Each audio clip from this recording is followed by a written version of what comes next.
Welcome to the Startup Competitors Podcast, where we talk with early-stage entrepreneurs to understand what information they use to inform product roadmap, strategy, and market differentiation.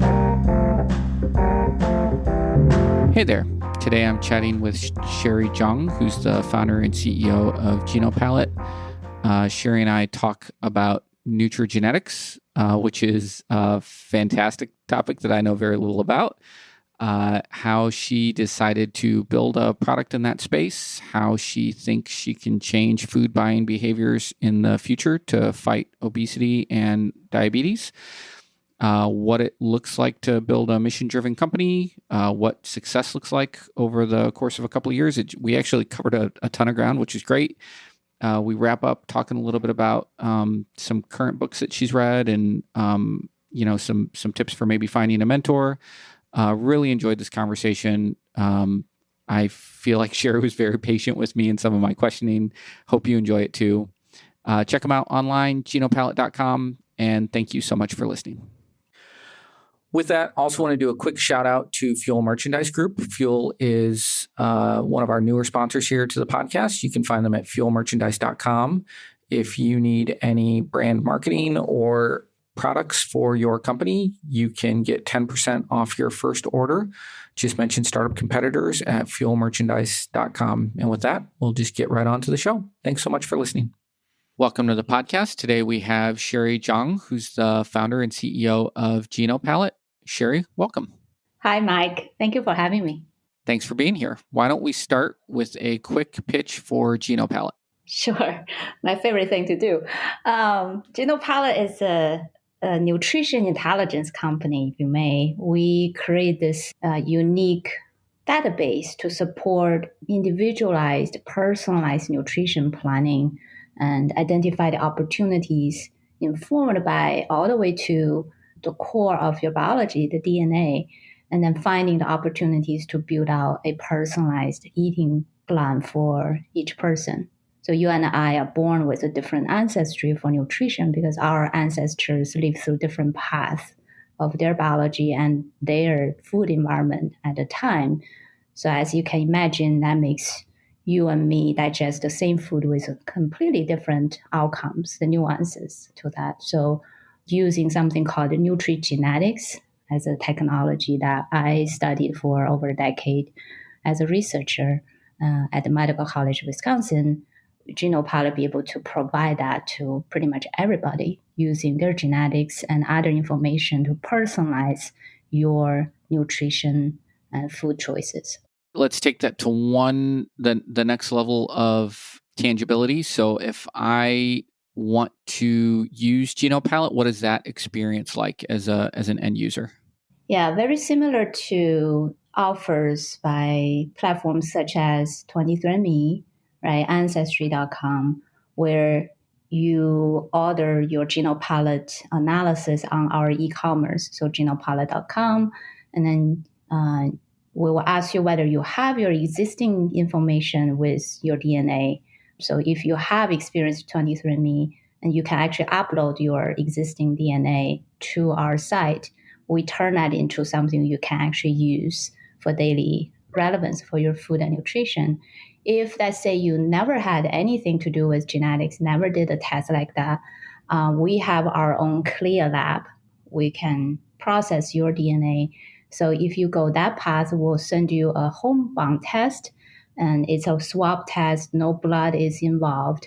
You just scrape it inside of your cheeks a few times on each cheeks and drop the swab into the pre-labeled mail envelope. And then days later, our lab will receive it, process it, and read all the fantastic nutritional information out of your DNA that we extracted, and provide a digital report back to you through our mobile app or web app.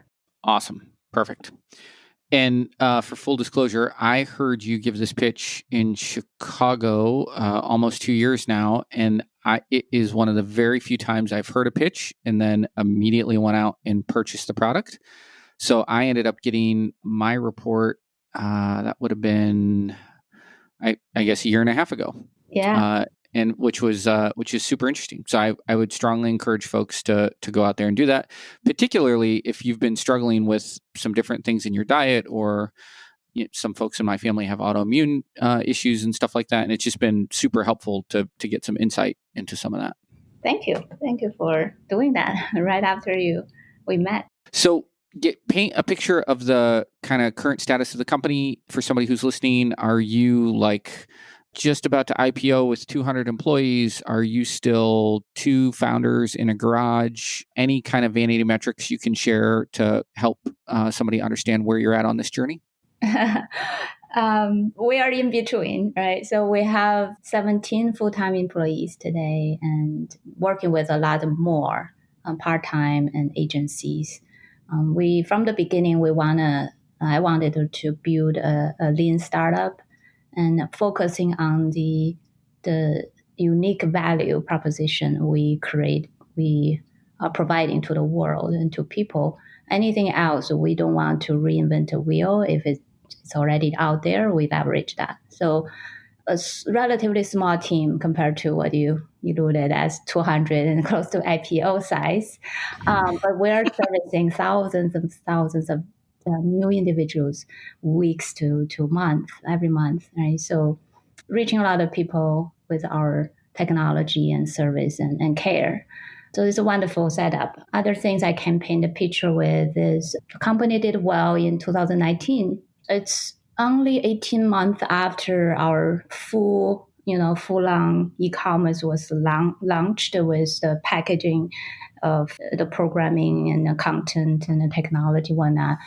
So 2019, we made over our first $1 million as a company, actually 1.5. And this year, we are looking at revenue-wise between 200 to 300 growth, 100% growth.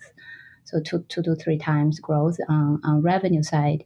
And then if you count by user growth, we are probably 5 to 6 times more than what we did in 2019. So it's definitely on the hockey stick shape right now. Yeah, exciting time. And congratulations. Probably will do more, making more momentums in 2021. That's awesome. Thank you. Talk to me a little bit about competition in the space. Who else is doing nutrigenetics in the way that you're approaching it? When you think of kind of competitors for GenoPalate, who or what comes to mind? Yeah, there's a few companies. Interestingly, the major ones we can call as competition is actually not located here. 2 are in Canada. One is called Geno, GINI, and the other one is Nutrigenomics, based in Toronto, founded by a professor and scientist in nutrition. The other one is called DNA Fit, is located in London, in the UK. Those are probably more comparable to what the value proposition we have, meaning they have some technology looking into people's DNA and then finding the signals that can be linked with food and nutrition. We all kind of using different approaches. The technology core will be very different as well, as far as I can see. And then we focusing on behavior changes, because if you look at there's a model called the health model. It's like a pie chart. So pretty much say, hey, Mike Kelly, of your health, what factors go into making the impact there? So if you look at the pie chart, this is 30 years of seminal work. 30% of your health is determined by genetic factors, and 40% of your health is determined by behavior, right? So, and then 10% is being addressed by health system, so which is unfortunate reality that we want to help change.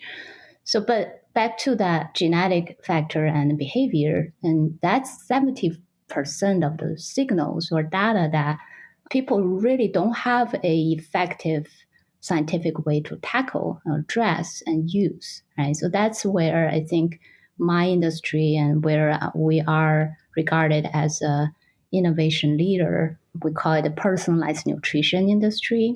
And then nutrigenetics is a kind of a technology insight, if you may.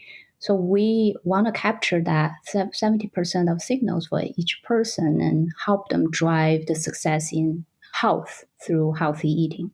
So once somebody gets that kind of initial report and gets starts to get some insight into what healthy eating looks like for them, how does GenoPalate work with them then over time to do some of those behavior changes?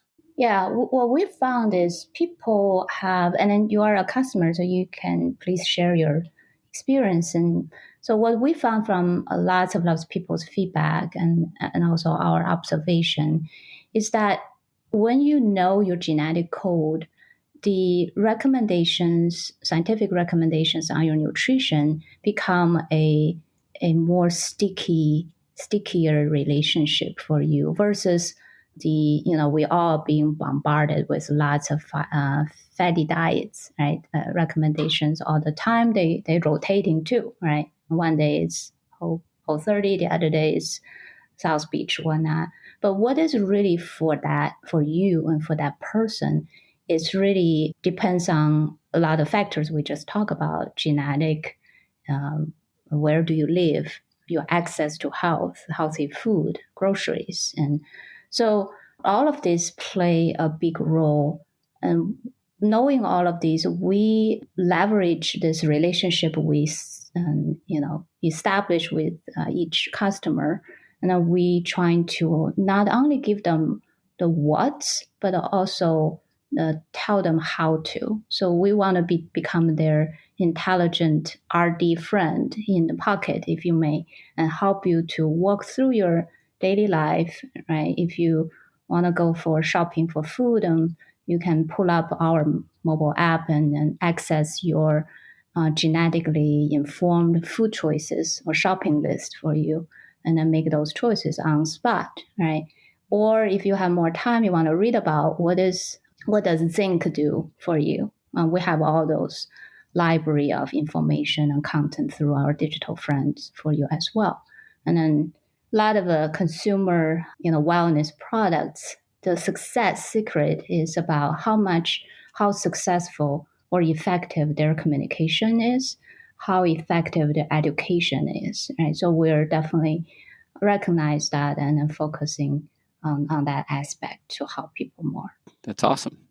You're very thoughtful in your responses. Like, I can feel you walking me down a path. I like it. It's good. Thank you for doing that. All right. So talk to me a little bit about where you think GenoPalate is going. So if you think of 3 to 5 years in the future, what's different?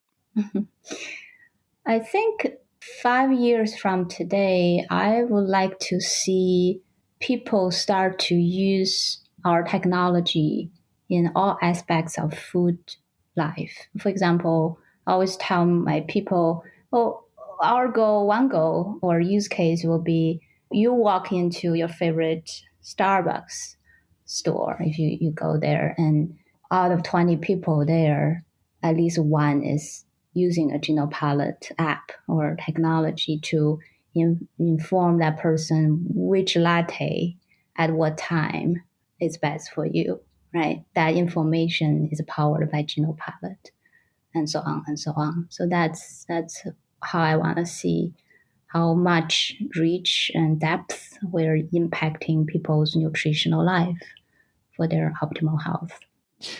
So I guess maybe this is a broader question about nutrigenetics in general. Like, at what point do you think? I don't know. So I'm struggling with this question. So when I open up my report, which I have open in front of me, it has like a bunch of really pretty colors, and it down the side, and then it does a breakdown of what's the gene, what's the prevalence, and then what is that, and then thankfully the human readable text of what does that mean to me, right? Like, what should I do? What's my recommendation? And so one of the things that got me thinking of is to what you just said of, you're walking down the store aisle and what to buy for you. Do you ever see a world where, as an industry, nutrigenetics gets broad enough adoption or kind of a consumer base where, just like you can walk in and you can find things that are gluten-free, dairy-free, whatever, there would be like color coding on a on a package where you could very quickly scan an aisle and see, like, visually see, hey, these are the things that are gonna mesh well with you based on, this little color chart that you can identify, the things that are good for you on that. Yeah, a stamp to approve this is Gene approved for you, right? Yeah, we see that. We see that. We talk about that. We are definitely have some partnership, interest in along the line. But that you captured very well in a very nicely articulated use case where we want to help the person curate like a mountain size of information out there for food and options, right? How can you sift through? How can I sift through all these cyberflow, all this information, still finding that flavor I like, still finding that texture, the smell, and the enjoyment of food. I love food. I was brought up in a very rich environment, culturally rich environment for food back in Asia and my family. So I appreciate that so much that I hate to see, because we're facing obesity epidemic, because we're facing type 2 diabetes epidemic, cardiovascular, all these nutrition caused issues, I see that enjoyment from food is actually slowly and gradually taken away from people. And I don't think that's the only way. I think there is a way to keep that enjoyment of your passion for food and at the same time keep you healthy. So I'm probably a little branching out, but I see that it's in the future. What's been the biggest hurdle getting this business off the ground and getting kind of to the point where you are today, where you're starting to see that hockey stick growth? When you reflect back on all of the challenges you've had trying to get this thing moving, which ones, it doesn't have to be one, it can be a couple, which ones stand out to you as as you look back as like, when I was there in that moment, I didn't know how I would overcome this, and yet I found the way to do that? Probably two things came into my mind. One is distill the idea to the famous MVP, the minimal viable thing, and then recognize what is the minimal viable thing, and then make the hard decision, quick decision to, okay, this is good enough. I'm gonna launch it no matter what people say. I think having that determination at the right time is probably critical for in my experience, and then lay down the foundation for the success today. And the other way to say that is, what I meant to say is with such a big, good idea and in other people's comment for, in terms of GenoPalate, where there's this big problem we're all facing, right? What do I eat every day? Yeah. What do I eat that is good for me, right? Because we know obesity is there and So it's a big problem. And my background, as you know, is I have a PhD in molecular biology. I studied obesity genetics, epigenetics for over a decade. So this is everything I live, I breathe, and walk. The problem I want to solve, and at the same time, food as medicine is everywhere, and you have so many options, so many directions you can go. So with GenoPalate, we still have that big, good problem to have, is we have so many directions we can go. And then now we're accumulating a lot of assets, and there's more opportunities, right? More options. It's very hard, in some people's opinion, for GenoPalate, from founder now to a team, to focus, or finding that a few lower hanging fruits or levers to really see to us for sustainable growth, and also stay true to our core values, which we want to impact people's health, and we're not going to compromise on that. We're dealing with very sensitive information, such as genetic information. We are not going to compromise on that. It's hard when you want to grow fast and still stick with your core value. There's always choices, there's always compromise. So, and there's incurred more work. So I think we did well in choosing which path, which way stay on the principles and then stay on the sustainable path. And that's one. Sorry, it's a long answer. That's okay. That's a great answer.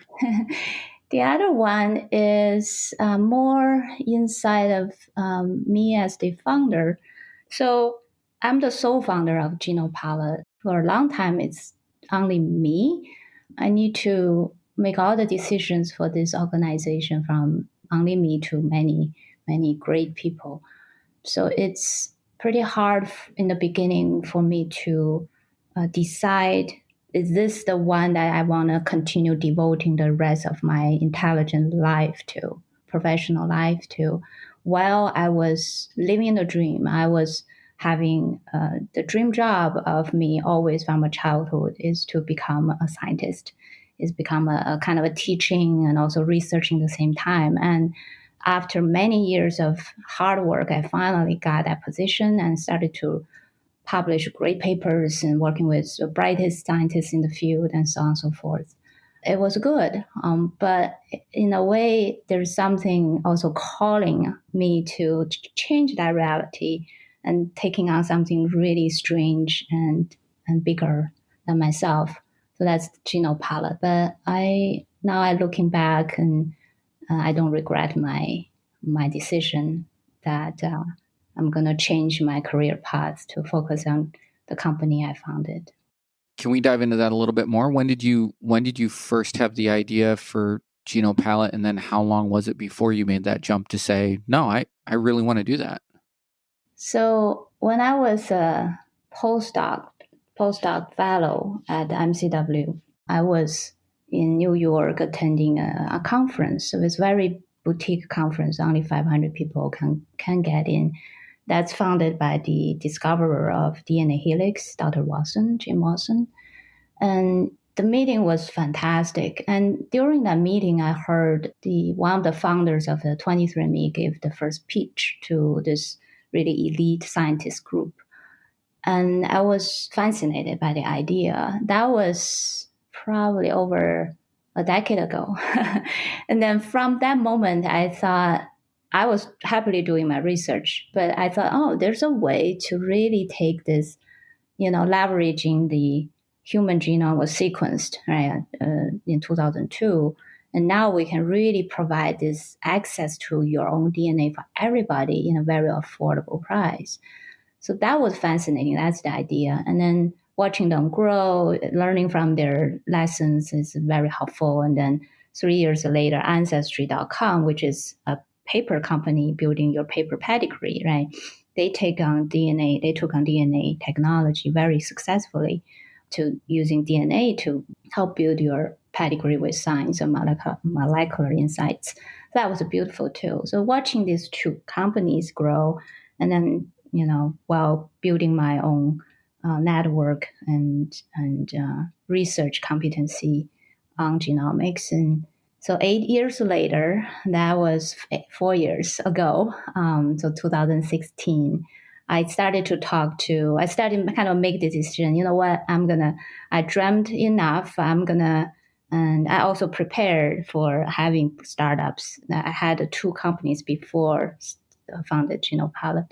So I thought I was ready, and then I knew what's needed. So I need people, I need help, I need intellect, and then the secondary is capital and so on and so forth.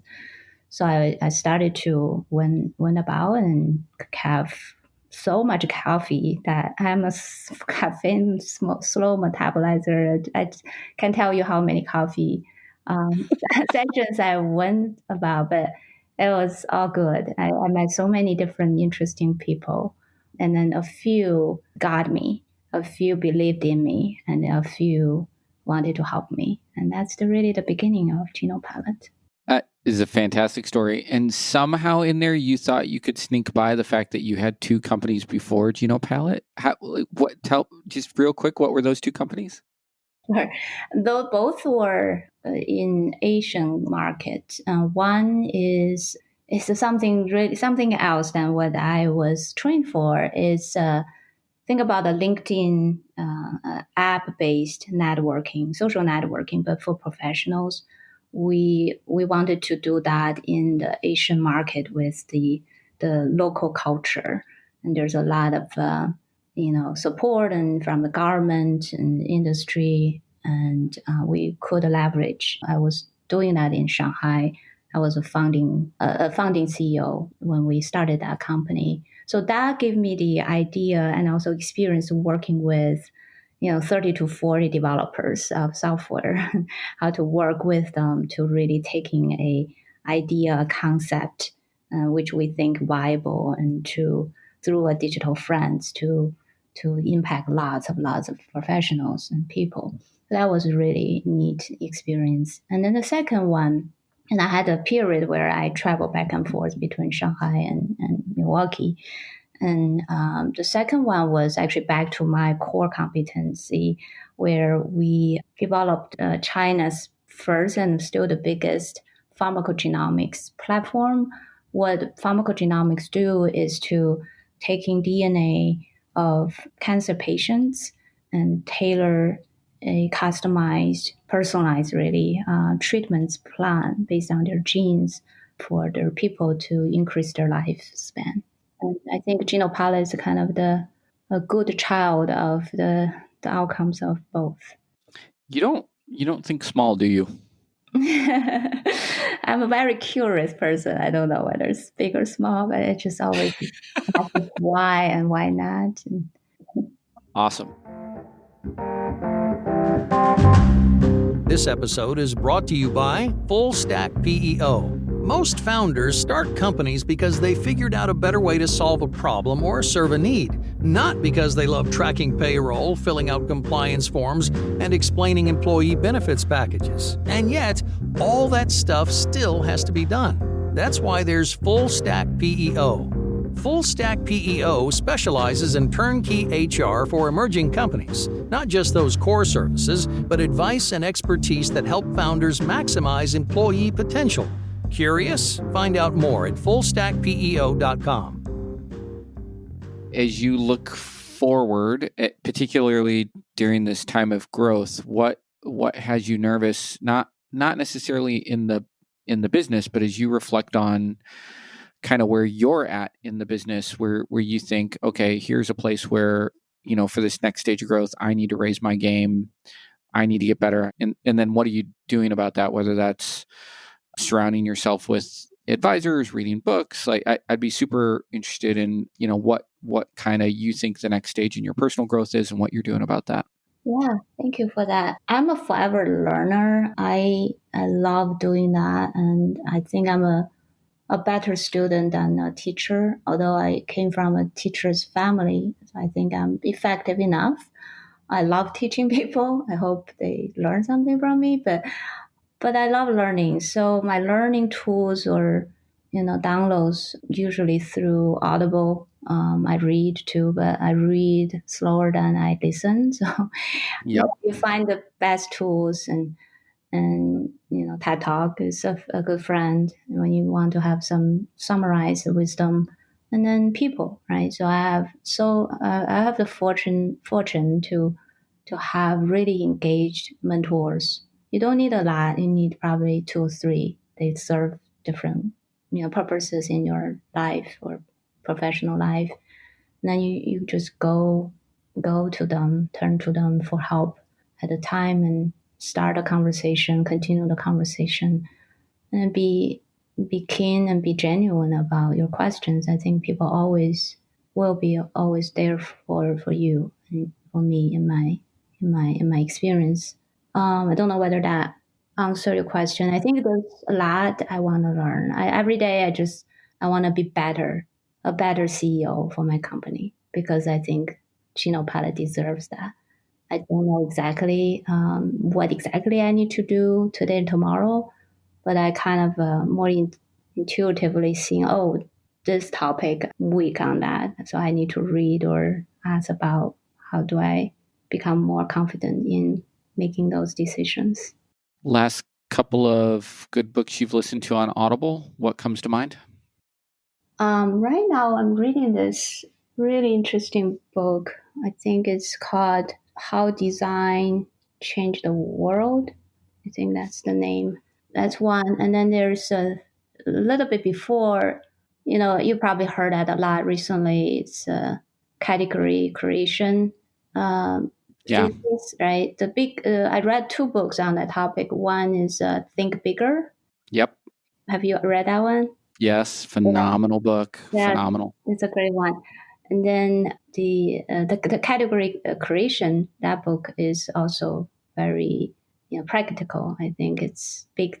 If you read that in sequence, you kind of get the idea, the concept, the bigger thoughts, picture. The second one tells you how to implement it. I think combining those two will be a good bundle. Yeah, and then there's other things on nutrition. I think I read a Deep Medicine. That was a good one, kind of encompassing a little bit everything on AI, medicine, data, and personalization, and so on. So that was a good book I read recently. How about you, Mike? What books did you read that I can adopt? Ooh, I like the turnaround. That doesn't happen very often. Mm-hmm. Let me think. I recently, so my books are kind of eclectic. I recently finished a book called Business Adventures, which was written forever. It's an older book. It was written in like I don't even know that I could venture a guess, but the voice is a little bit older, and it's about early. Each chapter is kind of a different look at early events in kind of American business history and what the ramifications of those were. So it looks at like some different scandals, like the Texas Gulf sulfur scandal,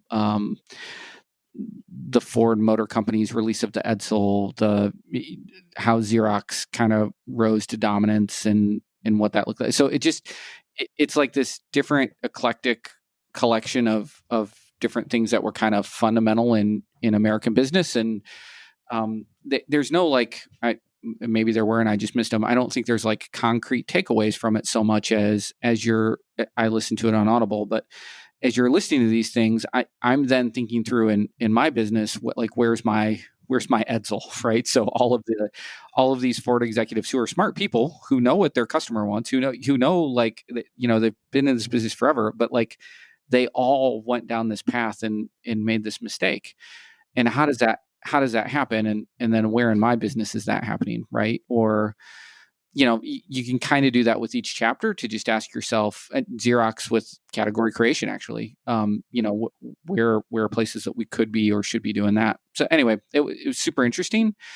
I liked that in particular. I thought that was a super fun book. I've been reading a lot about food, ironically, and our food production system, which is mostly depressing here in the United States. Not just, factory farming, but all the other things that go into getting that last mile of food to your table. And it's part of the reason why I reached out to you, just remembering the talk that you gave and the product that you built, and it's very timely for me right now.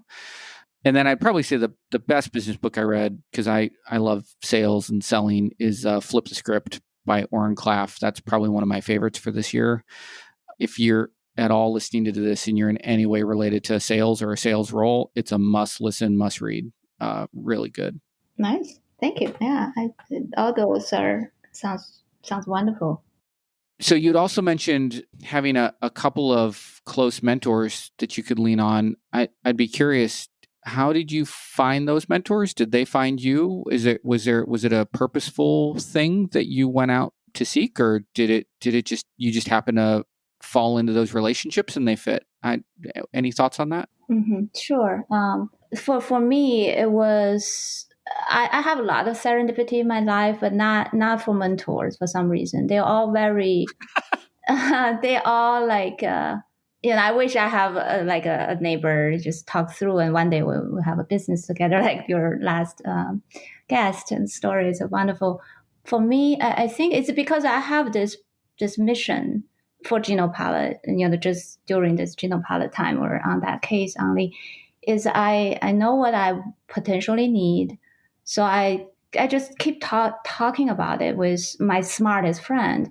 So what the today's the individuals I call refer to as mentors with you, they are really, if you really track, how did I meet that person, right? How did I become that, mentor, mentee, or colleagues? How did that evolve into that? It's all happened kind of through a friend who has in my network in my life already, because he was or she was listening to my story. And he one day pick up, oh, you need to talk to who and who. So I talked to the who and who, and then the second person lead to another person, and eventually get to this person that develop into this long-term relationship with. So that's how it works for me. I'm sure anybody can kind of find a mentor in many, many different ways. But my point there is, I think if it's a mission-driven pursuit, then that's naturally you need to make some effort to find that person that can help you. I like that answer. Thank you. If folks want to learn more about GenoPalate, or if they want to get in touch with you, what is the best way for them to do that? If you want to learn about the company, we have all the information on our GenoPalate.com. It's pretty comprehensive there. And if you want to get contact with me, feel free to send me an email. We always love to learn and get to know a new friend. My email is pretty simple. It's Sherry, SHERRY, @GenoPalate.com. That would be great. Sherry, thank you so much for doing this. Awesome story. Congratulations on the success, and I hope you keep killing it. It's my pleasure to be here. Thank you, Mike.